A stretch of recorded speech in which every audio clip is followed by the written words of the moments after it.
Let's talk about government involvement in the economy. So how does the government get involved? We've talked about the different types of economies, and the major difference between a free market capitalist economy and a command or communist economy is the amount of involvement by the government. As we said before, a free market economy has very little government involvement, whereas a command economy has nothing but government involvement and almost no individual or business involvement.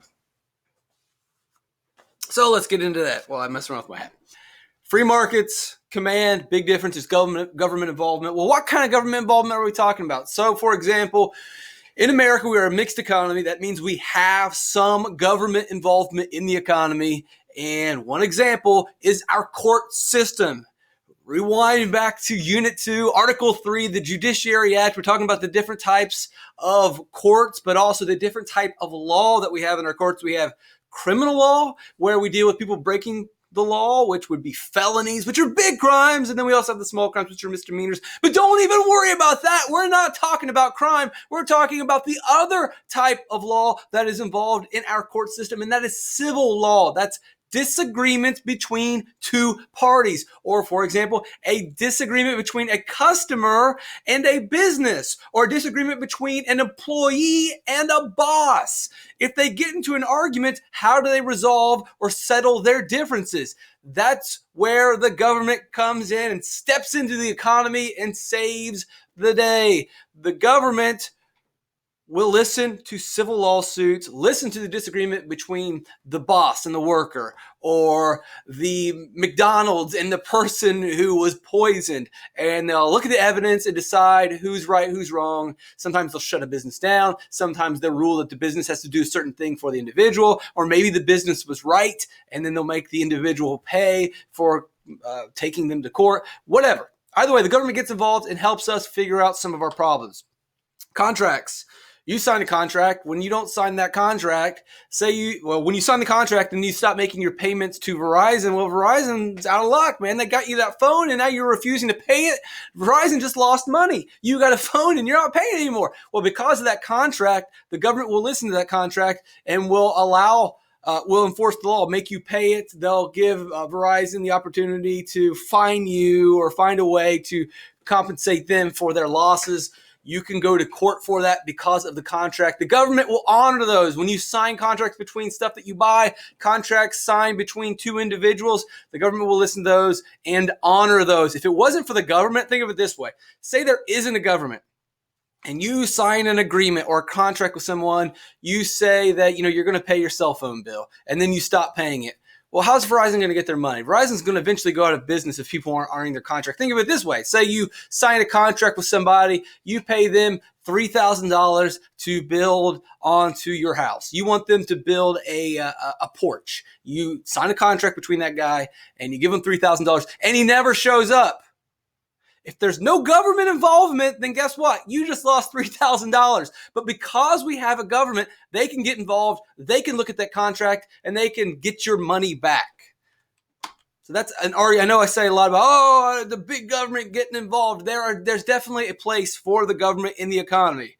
What is the economy? Remember, it's basically just a marketplace, and the government gets involved for the most part to make sure that individuals that are buying, selling, producing goods are behaving fairly and treating each other accordingly. That's why they honor contracts. That's why they listen to civil cases, to make sure that when people can't work things out, the government will step in and help out. The government has created agencies that will also get involved of the economy. Remember way back, we talked about the legislative branch writing the laws, and then there's the executive branch, which enforces or brings the laws to life. So there are laws that say the drugs that are manufactured in this country have to follow certain requirements and go through certain types of testing, and there's certain labels that have to be printed on it. There are laws that require basically drug and food companies to follow certain rules so that they're not poisoning us or killing us or misleading us. The FDA then takes those laws and brings them to life and makes sure that food manufacturers, where you get your hamburgers, where you get your Cheez-Its, where you get your Kool-Aid, where you get your prescription medications, to make sure that they're safe and they're following rules. There's an agency that brings that law that guarantees that our stuff's going to be safe to life. They are in the marketplace. They're making sure that the food and the drugs that you buy are safe. The EPA is another example of, we wrote a law that we're going to protect the environment. Well, how do we do that? In the executive branch, we created a department called the EPA, and they bring those laws to life that enforce the laws that make sure that people are taking care of the environment, that making sure that Homer Simpson isn't dumping toxic sludge into the water, to make sure that the local auto manufacturer is not just throwing radioactive material into your backyard. They have to dispose of it correctly because there's a government agency making sure that people are following the rules. That's the market, right? That's the economy. That's people buying, selling, and producing goods. A lot of times we just think of, right, buying and selling goods. But in producing goods, you're going to produce waste. So someone has to police that. Someone has to regulate that. Now, if you don't have any government involvement at all, right, if we're a completely free market, which if you go back 120 years, America was very much laissez-faire, free market. We were not involved. The government was not involved in buying, selling, producing goods. And so you had manufacturers, you had producers that were polluting and no one was stopping them. The government wasn't telling them we were destroying the earth. If you look at the meat packing industry, how we made beef, how we made your hamburgers and your hot dogs. If you go back 120 years, it was disgusting how they went about doing that. They didn't follow any standards. There wasn't a government agency in the meat packing plant where they're slaughtering the animals. It was dirty. It was disgusting. It was filthy. Disease was spreading. Viruses were spreading. People were getting sick because the government wasn't involved. It was a free market. So there's an argument that you do need some government involvement in the economy to keep people safe, because businesses may not always act the way they should unless someone's there watching. The FCC, another government agency from the executive branch, Article 2 of the Constitution, their job is to regulate communication, your radio, your TV. Many of the internet broadcasts that you listen to are regulated by, well, I don't know so much if it's the internet, but definitely television and radio are regulated by the FCC, the Federal Communications Commission. They make sure that what is on your TV follows certain standards and is safe. The Federal Trade Commission is a government agency that makes sure that businesses are operating fair and accordingly. They're not cheating people. They're not creating monopolies. We'll talk more about that. But basically, they're the police of business. It's not really, the EPA is more of like environment. This is really business practices. Are you paying your people the right way? Are you telling the truth to consumers? Or are you lying and misleading people that are buying your goods? You can't do that. The Federal Trade Commission will come in. If you say, you take this pill, automatically you'll lose 30 pounds. And so then people buy it like, I didn't lose the weight. You can't lie to people to get them to buy goods. You cannot have false advertising. You cannot say that a medicine does something that it does not do. It is false advertising, and the Federal Trade Commission will bust you on that. The Federal Trade Commission also wants to encourage competition. When we have Big Mac versus Whopper, we got McDonald's versus Burger King. In this competition, they will battle each other. These two companies are constantly battling. In the way that they battle, we don't literally fight. Remember, like when we get into fights, it's typically in terms of pricing. McDonald's in a battle against the Whopper, they want you to buy the Whopper. They want you to buy the Big Mac. They want you to be the McDonald's customer. And the way that they can do that is by lowering their price. So competition will lower prices. Now, what happens? So right here, for me, being frugal, I'm going to go Whopper. I'm going to go with the cheaper price. And the only reason I get a cheaper Whopper is because the Whopper is competing with the Big Mac. What if we got rid of competition?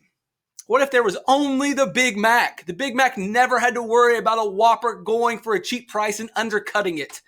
Well, then they could just start charging whatever they wanted. So one of the jobs of the Federal Trade Commission and our government is to encourage competition. Our government wants to encourage more businesses, because more businesses competing lowers prices. That's better for you, the consumer. It also increases quality. So the Big Mac and the Whopper are battling. One way that the Whopper can win this battle is by lowering the price of a Whopper. Head to head, they're trying to sell more burgers. One way to sell more burgers is to lower price. That's how you can compete. Or you can go with real meat, real ingredients, no germs, clean. You make a better burger. You don't want to lower your price. You just say, my burger's better. and let the people decide. So quality and price. So price will decrease, which is good for the consumer when you have competition, and quality will improve when you compete, just like in a classroom when you're competing against another student if you want to be the best, or you're competing on the sports team. Quality improves. If you want to be a starter, you have to work harder than the other person. Competition brings out the best in every factor of our economy and our world. Now, a lot of people, competition brings out the worst in people. Competition brings out the best. You have to work harder when you're competing with someone. If you want to beat someone, you have to improve yourself, improve your skills. That's not just from the individual perspective. Sure, you have done it in sports, or maybe you have done it in the classroom, but businesses have to do it as well. McDonald's doesn't want to lose. They don't want to die. They don't want to go bankrupt, so they have to compete. And their options are lower the prices or just make better burgers, provide a better service, create a drive-through, create a quicker drive-through, make it easier for people to order, make the menus bigger. Find ways that makes your restaurant better than theirs so that you sell more burgers than them. We want competition, and the government will do what it can to encourage competition, because when we don't get competition, we don't get good quality, and we get the big rat. So government will try to help out. They give small business loans to try to encourage more businesses.